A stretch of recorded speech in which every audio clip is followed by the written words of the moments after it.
Evolution. What a concept. The universe. What a concept. How life on this planet transformed from a distribution of single-celled organisms to a bunch of upright primates who think they're better than everybody else. It took billions and billions of years and billions of generations. Random mutations granting the lucky few brand new abilities that allow for greater chance of survival until reproduction. Nature has shown us this is the way to achieve the optimal Oh my God, bro. Oh, hell no, man. intelligence. Have you ever wondered, what if you could simulate evolution inside your computer? Could you too create the optimal intelligence? We're talking about intelligence for solving a relatively small problem, not like general artificial intelligence. That is the question I'm asking today as I continue my quest for wearable gesture recognition. Once this is done, we will have achieved the best possible trigger for any wearable superpowered device.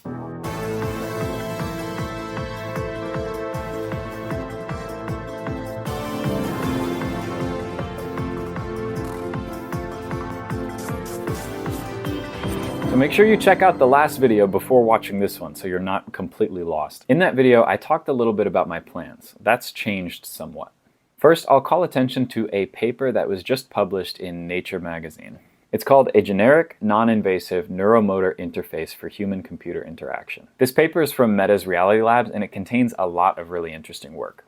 First of all, they used electromyography, not force myography, so a slight difference, but still fundamentally the same. I have my opinions on the shortcomings of electromyography, but clearly they didn't really have any problems with it. They use a learned model called LSTM as opposed to MyMLPs. Now, LSTM stands for long short-term memory. They also have a convolutional layer in there. From what I've seen, this is really the standard for classifying a temporal horizon of data. I've considered using it for my purposes as well. Overall, the greatest strength of this paper, in my opinion, is the large data set that they collected and worked with. Many people took part in this study and were observed for their gestures and EMG signatures, and that's just something that I don't really have the resources for yet.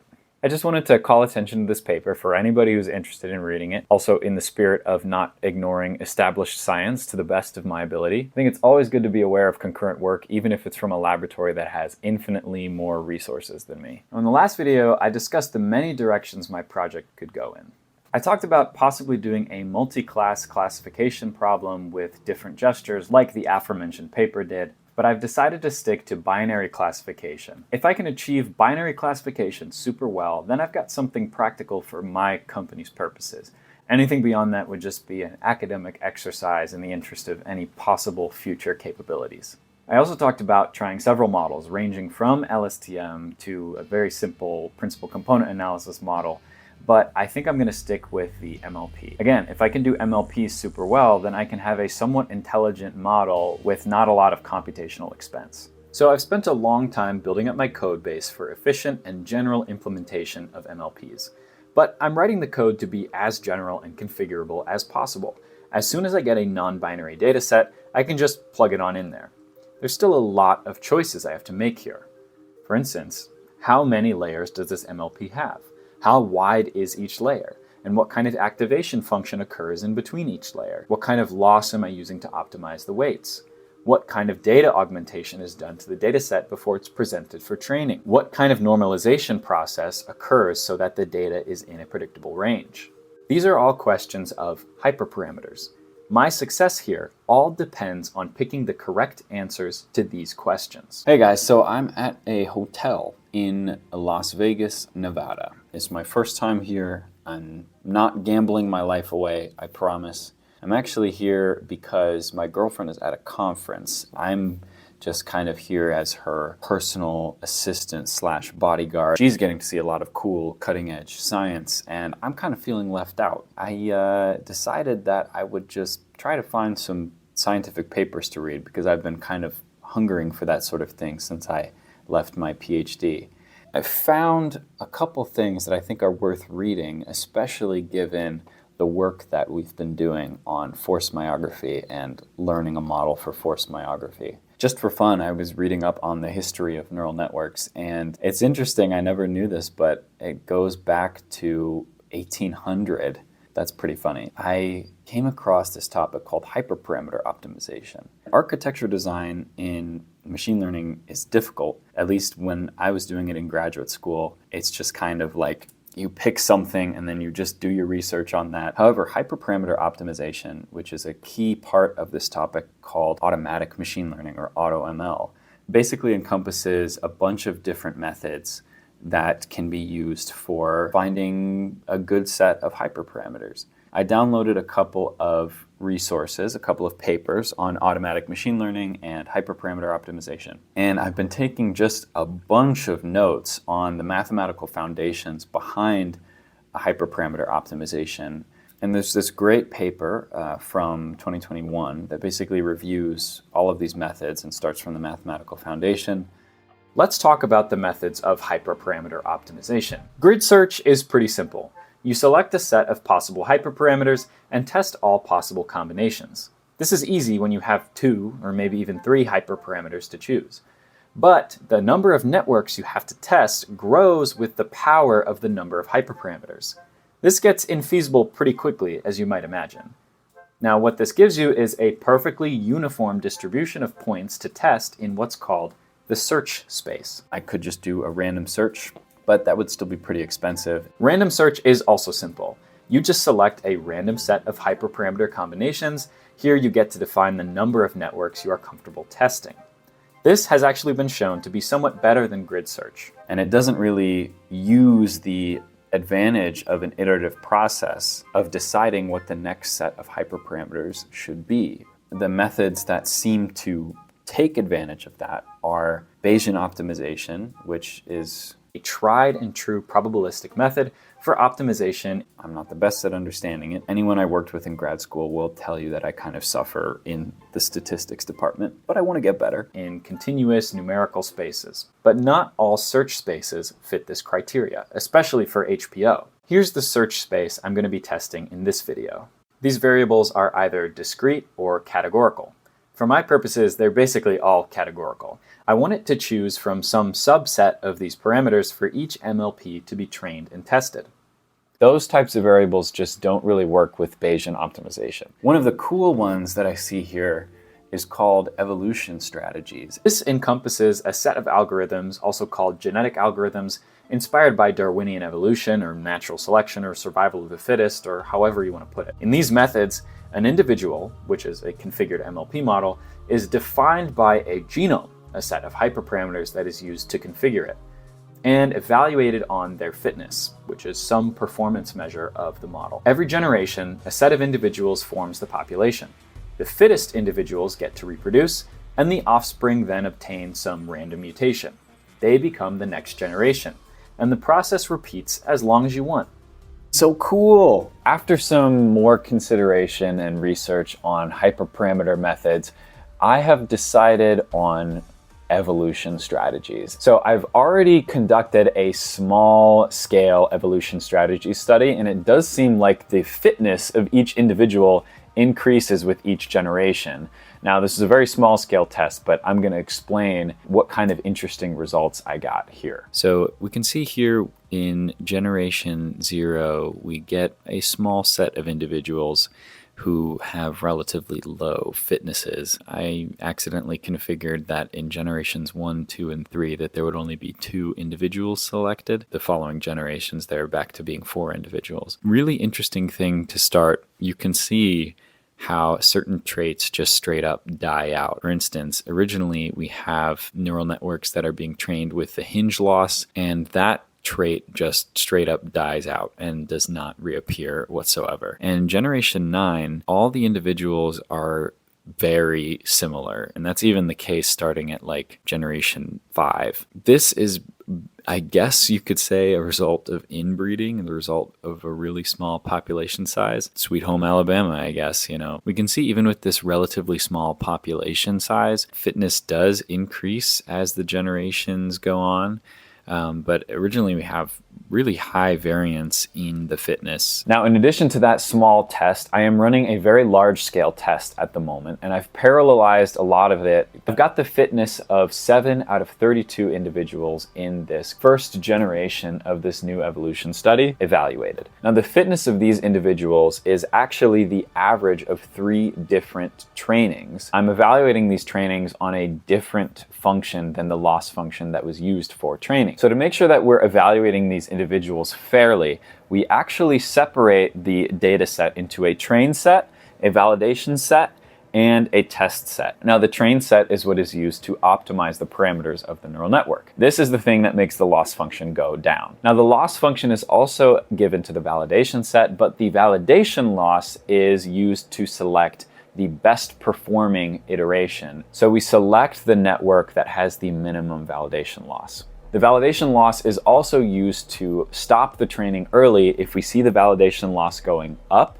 That is a sign of overfitting. Now, the test set is the set that is used to actually evaluate the network's performance, because that set was not seen during training, and it was also not used to select the best performing epoch. Now, the test set is not evaluated on the loss function. Remember, right now we're doing binary classification of whether or not I'm doing this hand gesture or not. So we want to predict either a 0 or a 1. But the output of these neural networks is not a 0 or a 1. It is either a set of logits, which is between the range of -infinity to +infinity, or it is a set of probabilities, which is a set of numbers between 0 and 1. The logits can be turned into probabilities by applying a sigmoid activation function. If we want to turn the output of this network into a binary 0 or 1, whether it's logits or probabilities, we have to threshold it. I'm basically saying we're going to threshold it and say if it's greater than 0.5, it's a 1. If it's less than 0.5, it's a 0. And then that brings us to the actual prediction that these networks provide. If the network gives us a 0.6, that's kind of far from a 1, and that will show in the evaluated loss function during training. It is actually an accurate prediction. So the fitness of these networks from the evolution standpoint is actually going to be the percent of predictions that are accurate. So that is a completely different function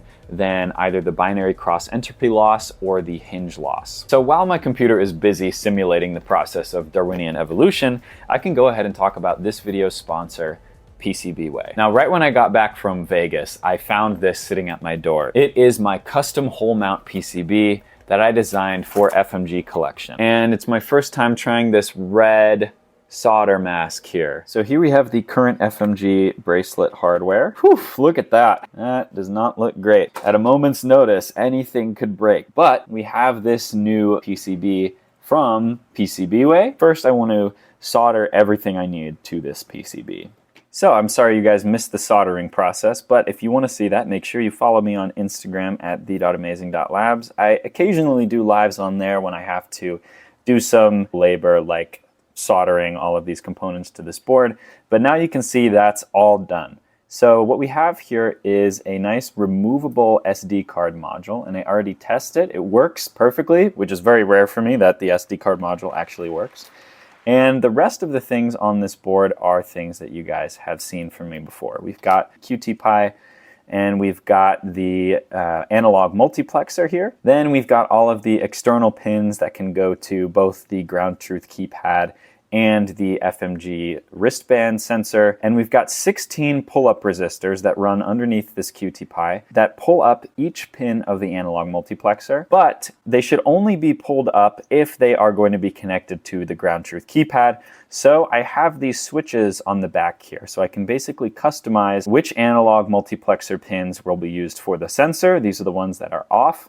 And which analog multiplexer pins will be used for the ground truth keypad. Those are the ones that are on. And I love these switches here. They're so small, so compact. So I want to give a big thank you to PCBWay for making a huge chunk of my new FMG collection hardware and for sponsoring this video. Now, if you want your projects to go from this to this, check out the link in the description for $5 off their amazing fabrication services. Now what we've got to do is design a case for this that can basically replace the electronic side of the wristband that we had 2 weeks ago. All right, so here is my new design for the FMG bracelet. So the connection is exactly the same. I just changed the housing of the electronics to fit my new FMG research board from PCBWay. You can see multiplexer on the bottom here, SD board up here, and we've got the QT-Pi right here,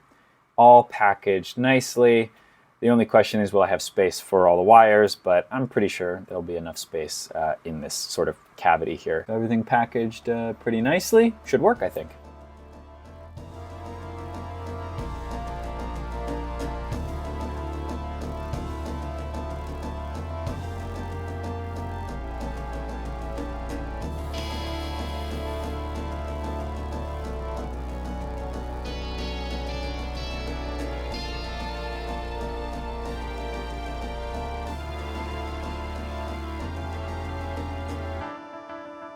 All right, so we've gone ahead and built everything that we need to build from a hardware standpoint here. I've got it plugged into my computer, and you can see it's a little bit bigger than the box from last week, but we've got some really nice clean hardware in there, and the SD card actually works this time, so we can be pretty sure that nothing is gonna break, which is really exciting. So we're just gonna make sure that everything works as it should. I can put the SD card in.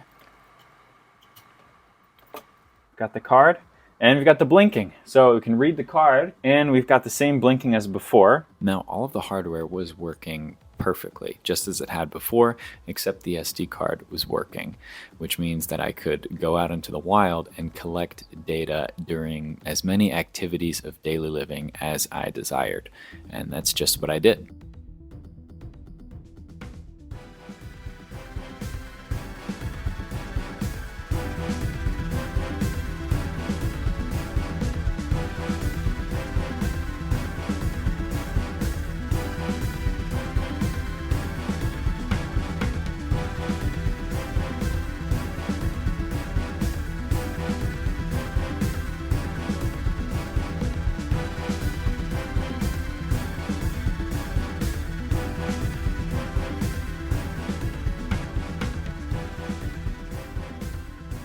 Now, I finished collecting a big chunk of data basically right as the big evolution study finished, and it yielded a pretty fantastic result. Here is the final, I guess you could say, family tree. It's not really a tree for the large evolution study. Now, this started with 32 individuals. It went on for 8 generations.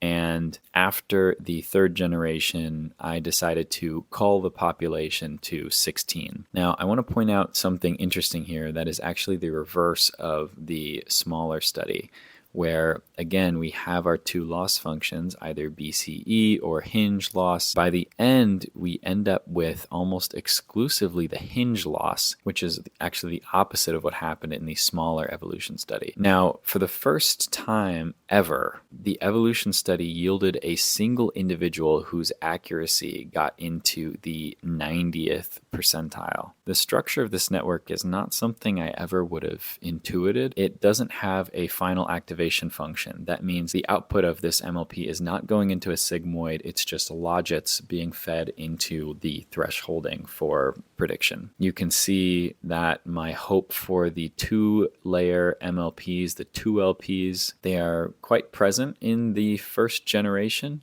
but they very quickly die out. By generation 5, I believe, they are completely extinct. I definitely think I want to use this type of hyperparameter optimization more. And if you think about it, it can be used for more than just neural networks. It can be used for anything where parameters need to be decided upon. We can see the fitness going up over the generations here.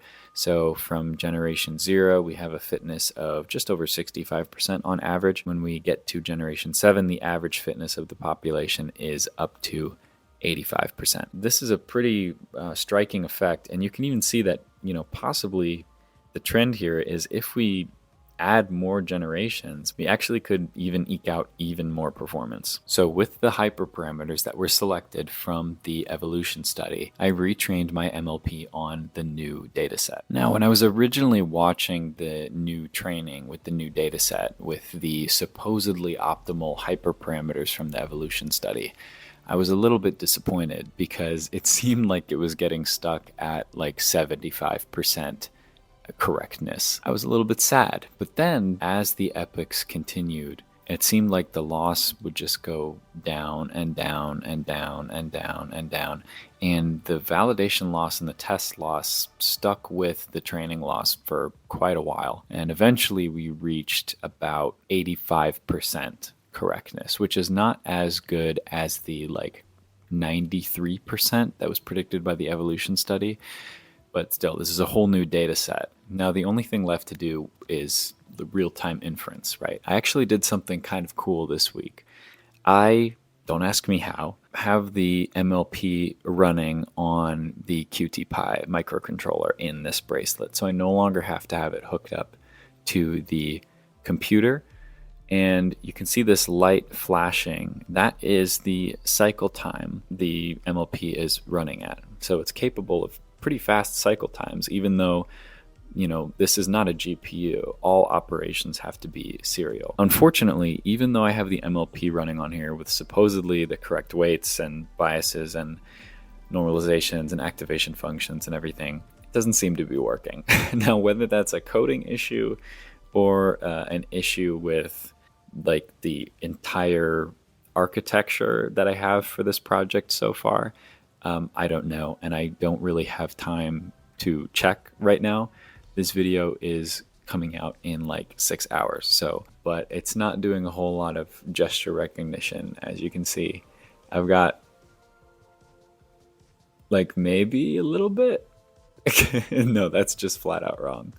The data set that I collected earlier, I had removed the bracelet and put it back on in slightly different configurations, and it still was able to predict for that over the data set. So I figured it had some robustness to that, but now I'm not so sure. It's kind of cool that we can at least have an MLP running on this bracelet. The next step is for me to troubleshoot and figure out exactly why the good performance on the data set doesn't do very well for real-time inference. The first step would be to just run it on the computer again and see if that works just fine, because then it's definitely a problem with me translating this neural network into a very rudimentary microcontroller. So yeah, I will definitely do some checks on that. But I think we covered some pretty interesting topics today. I was certainly kind of intrigued and also very entertained by the evolution strategies, because